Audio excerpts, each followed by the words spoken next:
आज का जो हमारा टॉपिक है वो कंटिन्यू कर रही हूँ मैं। एस्टिमेशन ऑफ हीमोग्लोबिन का जो फर्स्ट पार्ट था वो मैंने पहले वाली वीडियो में आप लोगों को बता दिया था। तो इसका एक क्विक रिवीजन अपन कर लेते हैं कि अपन ने उसमें क्या पढ़ा था। एस्टिमेशन ऑफ हीमोग्लोबिन जो हमने फर्स्ट पार्ट पढ़ा था उसके अंदर हमने साहलीज हीमोग्लोबिनोमीटर जो हमारा किट होता है, जो हमारा इंस्ट्रूमेंट होता है, उससे हमने यूज़ किया था साहलीज इक्विपमेंट यूज़ करके। उसमें हमने क्या करा था, हमारे पास हमारा किट था साहलीज हीमोग्लोबिनोमीटर, उसकी पिपेट, उसकी ट्यूब, हमारे पास हमारा रिएजेंट था जो था N/10 HCl, हमारे पास हमारा ब्लड था। तो इन सब को यूज़ करते हुए हमने प्रोसीजर करा था जो इस तरह था कि सबसे पहले हमने हमारी ट्यूब ली थी, उसके अंदर ब्लड का सैंपल प्लस हमारा जो रिएजेंट था उसको हमने पर्टिकुलर अमाउंट में लेकर मिक्स किया था, कुछ देर उसको रखा था ताकि उसमें रिएक्शंस हो जाए, और फिर उसकी रीडिंग हमने विजुअल मेथड से ली थी। जो कि था विजुअल मेथड में हमारा था देख के जो हम रीडिंग लेते हैं उसके कलर को हम देखते हैं, विजुअलाइज करते हैं और फिर कंपैरेटर बॉक्स से उसको कंपेयर करते हैं। तो ये था हमारा विजुअल मेथड। आज का जो हमारा टॉपिक है वो है estimation of haemoglobin by sine math haemoglobin method. तो साइन मैथ हीमोग्लोबिन मेथड क्या होता है, आइए देखते हैं। So this is a internationally recommended method for determining hemoglobin। Internationally इसको recommend किया गया है ताकि ये काफ़ी अच्छा और easy भी है, important भी है और internationally recommend हुआ हुआ method है। प्रिंसिपल की बात करते हैं तो blood is diluted in a solution containing potassium cyanide and potassium ferric cyanide। तो वहाँ पर जो हमने सैम्पल साहलीस में हमने N/10 HCl लिया था, यहाँ पर हम दूसरा सैम्पल लेंगे जिसका रिएजेंट लेंगे। तो उस रिएजेंट का नाम है ड्रैपकिन रिएजेंट, जिसके अंदर जो कंटेंट होते हैं वो potassium cyanide and potassium ferric cyanide होते हैं, जो क्या करते हैं, कन्वर्जन करते हैं हीमोग्लोबिन से मैथ हीमोग्लोबिन के अंदर and from methaemoglobin to cyanmethaemoglobin. तो ये पोटेशियम साइनाइड जो कन्वर्जन करवाता है वो हमारा ड्रैपकिन रिएजेंट होता है। तो blood is diluted in a solution containing potassium cyanide and potassium ferric cyanide, and it convert hemoglobin to meth hemoglobin, which is converted to cyan meth hemoglobin by potassium cyanide। तो ये था इसका principal में सिर्फ हमेशा important चीज़ें ये होती हैं कि हमारा जो टेस्ट हम कर रहे हैं उसमें जो रिएक्शन हो रही है उसमें क्या कन्वर्जन्स हो रहे हैं, क्या चेंजेस हो रहे हैं, कौन सी चीज़ किससे मिलकर रिएक्ट कर रही है।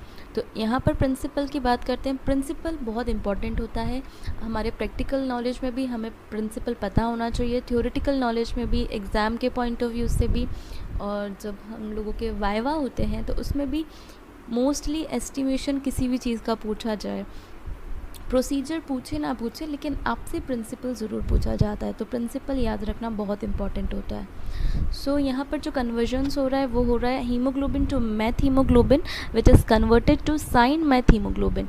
Okay, so the absorbance of the solution is then measured in a spectrophotometer at a wavelength of 540 nanometer or in a colorimeter using a yellow-green filter।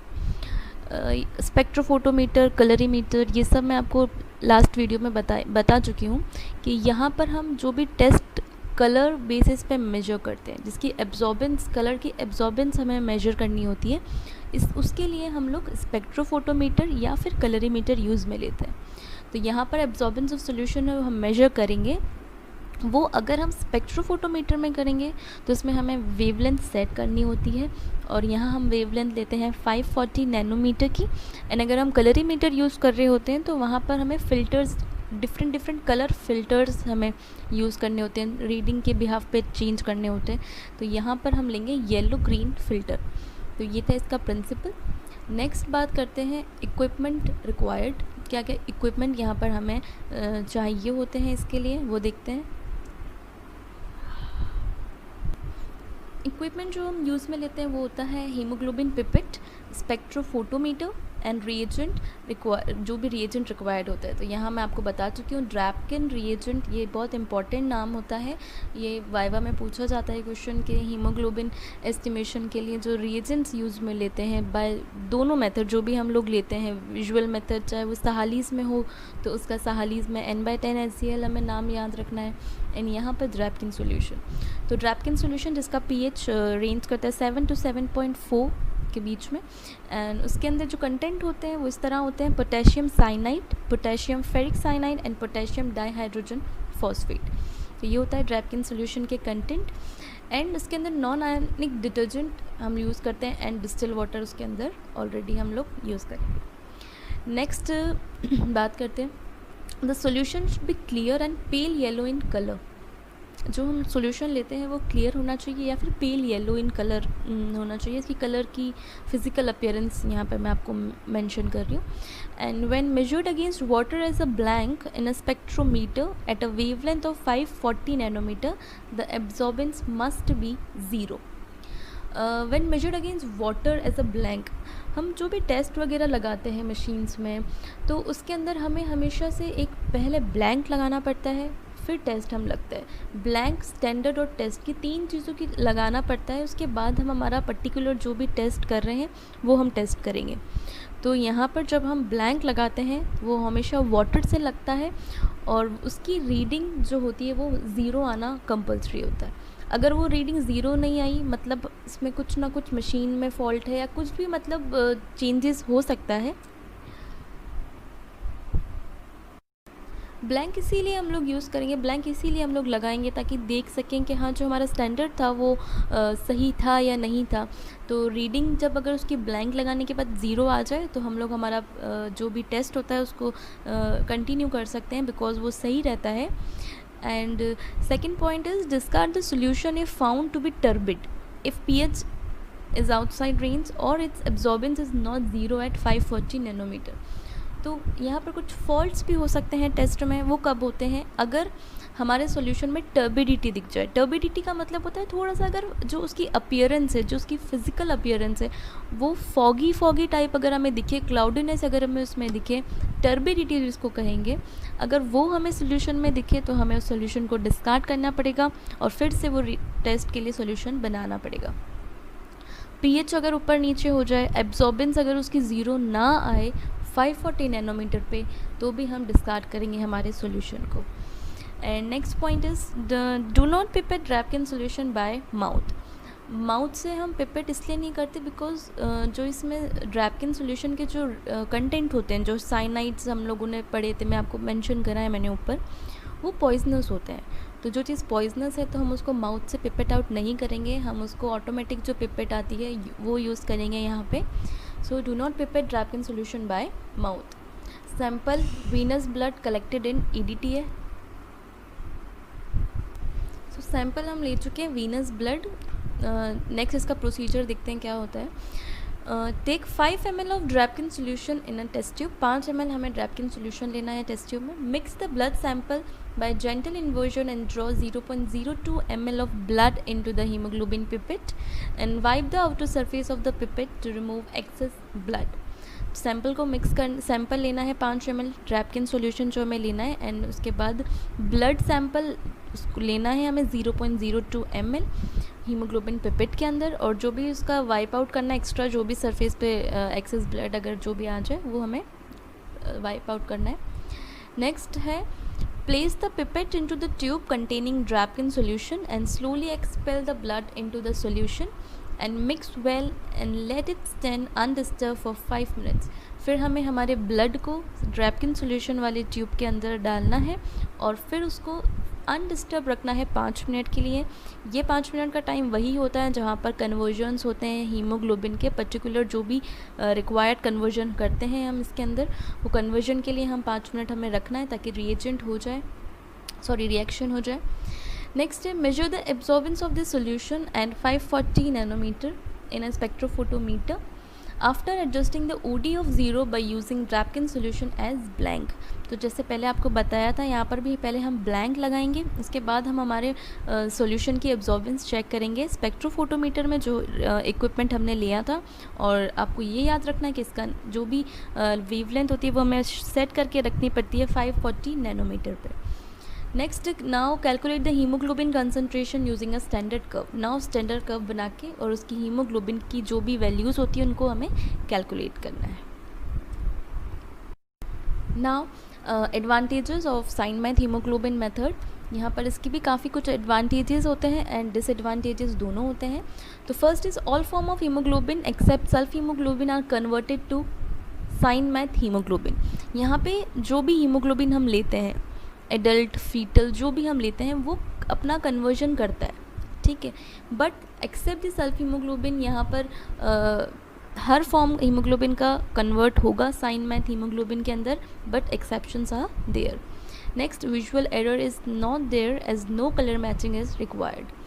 Visual error की बात करें तो जो हम कंपेयर करें साइन मैथ को सहालीस से, तो सहालीस वाला जो था वो विजुअल मेथड था, हम अपनी आंखों से देखते थे, कंपेयर करते थे, कंपैरेटर मीटर के अंदर उसको कंपेयर करते थे स्टैंडर्ड से और रीडिंग देते थे। बट यहाँ पर ना आंखों से देख के रीडिंग लेनी है, यहाँ पर हमारे पास इक्विपमेंट प्रेजेंट है, कलरीमीटर और स्पेक्ट्रोफोटोमीटर, तो हम यहाँ पर उनको यूज़ करके रीडिंग लेंगे। तो जो विजुअल एरर होता है, नज़र से देख के जो रीडिंग होती है, वो जो एरर हो सकता है, सबकी अलग अलग आईसाइट होती है, उसके वेवलेंथ सबकी अलग अलग होती है। सो विजुअल एरर यहाँ पर बिल्कुल नहीं होगा, क्योंकि यहाँ पे कलर मैचिंग हमें लेनी नहीं है।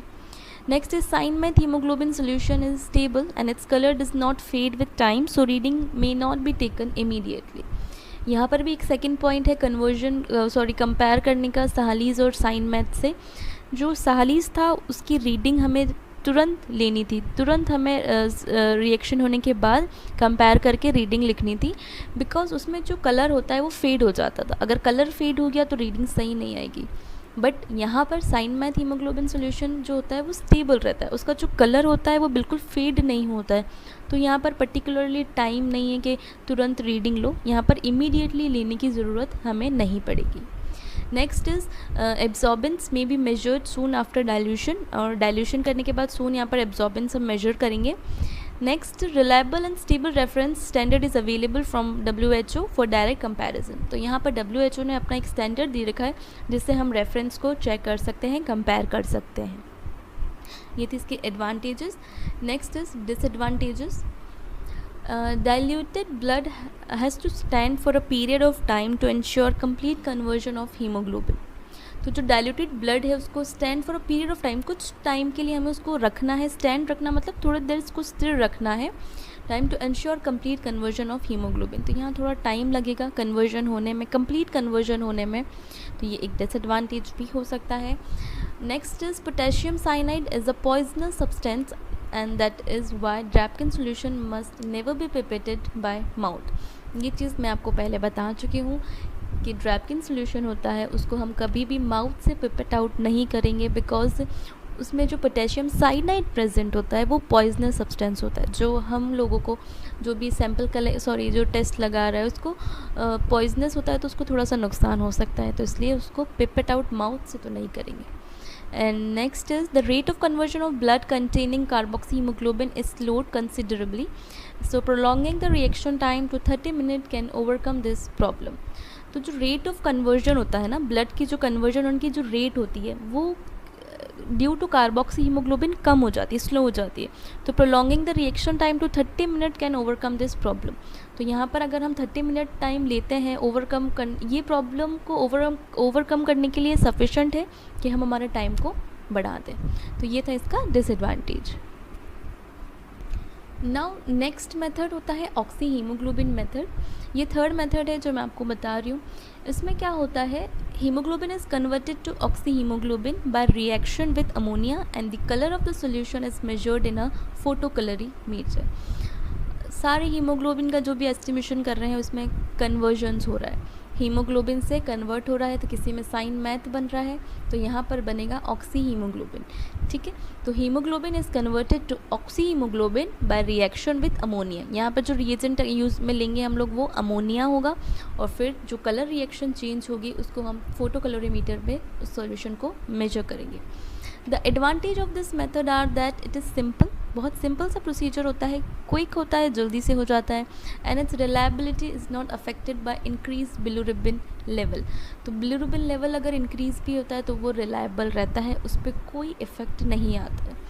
ऑक्सी हीमोग्लोबिन जो मेथड होता है वो हम यहाँ पर इतनी डिटेल में नहीं मैं आपको समझा रही हूँ, बिकॉज एग्ज़ाम के पॉइंट ऑफ व्यू से सहालीज एंड साइन मैथ हीमोग्लोबिन ज़्यादा इम्पॉर्टेंट है other than oxy haemoglobin method. तो सिर्फ आपकी नॉलेज में हो कि हाँ ये भी एक मेथड होता है, इसमें भी कन्वर्जन्स होता है, तो इसके बारे में थोड़ी बहुत नॉलेज होना ज़रूरी है, इसलिए हम इसको ज़्यादा डीप में नहीं पढ़ेंगे। So the advantage of this method are that it is simple, quick and its reliability is not affected by increased bilirubin level. However, the solution of oxyhemoglobin fades very quickly. तो यहाँ पर जो colour होगा oxyhemoglobin का वो बहुत जल्दी fade out हो जाएगा. So it is not possible to prepare a stable standard. The method does not give satisfactory result in the presence of carboxyhemoglobin, methemoglobin and sulfhemoglobin.